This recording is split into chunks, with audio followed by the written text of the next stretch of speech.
تورې تیارې که د لحد او د ماتم نامه ده، بل خوا هم دغه د زلفانو د صنم نامه ده. یو خوا زیړوالی د مرګي او د غربت نوم دی، مخ د نرګس کې د ښکلا او نزاکت نوم دی. شینکی چمن د ښېرازۍ او د بهار نښه ده، زړګی چې شین شي د غمونو د ناتار نښه ده.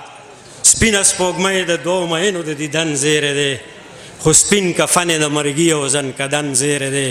رنګ آینه ده چې فطرت پکې خپل ځان څرګند کړي، رنګ آینه ده چې فطرت پکې خپل ځان څرګند کړي. رنګ د جمشید د سحر جام دی چې جهان څرګند کړي. د رنګونو په باب کې شاعر او ادیب هم رستو نه دی پاتې شوی. هغه په خپل انداز کې د رنګونو لا یو رنګ ورکړی دی. وایي که د معشوقې لاسونه یې سره کړه، نو د عشق سترګې یې هم تکې سرې کړې. هم هغه دی زما تور لیمه یې سره کړه، چې ستا لاسونه سره کړل سترګې تورې. که رنجوله یې تور رنګ ورکه، نو د یار سترګې یې تورې بلاګانې جوړې کړې. چې په تورو سترګو تور رانجه شي پورې، د یوې تورې بلا پاسي سل نورې. که ملغلرو او مرمرلې سپین رنګ ورکه، نو د یار د مخ خولې د ټولو نه سپینې کړې. دا غوټۍ یا غوټۍ غوټۍ خولې د یار په مخ دي، یا طبقه د ملغلرو په مرمر ده. که د معشوقې زلفې زرزري او زرافشانه کړې، نو د عاشق څېره هم زر نگاه کړه.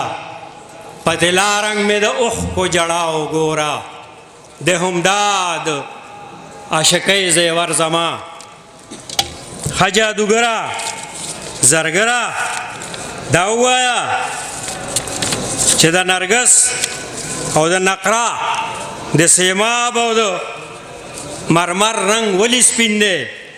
د شړشم او شلتالو د ام او د لوکاټ رنګ ولې زیړ دی؟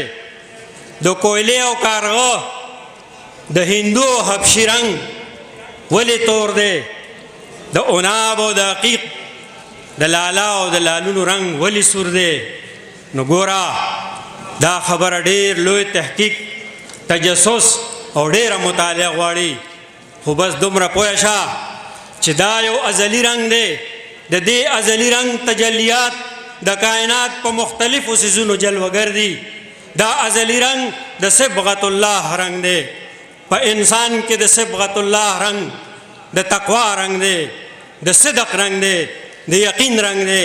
بني آدم له پکار دی چې په دغه رنګ کې ځان رنګ کړي. د رنګونو خالق رب کائنات په خپل عظیم الشان کتاب قرآن حکیم کې په سورت فاتر آیت نمبر 27 او 28 کې وایي، ترجمه یې دا ده چې ایګینې تا نه دي کتلي چې الله د بره نه اوبه راورولې، بیا د هغې اوبو په ذریعه مونږ رنګ رنګ میوې زرغونې کړې او رنګ رنګ غرونه مو پیدا کړل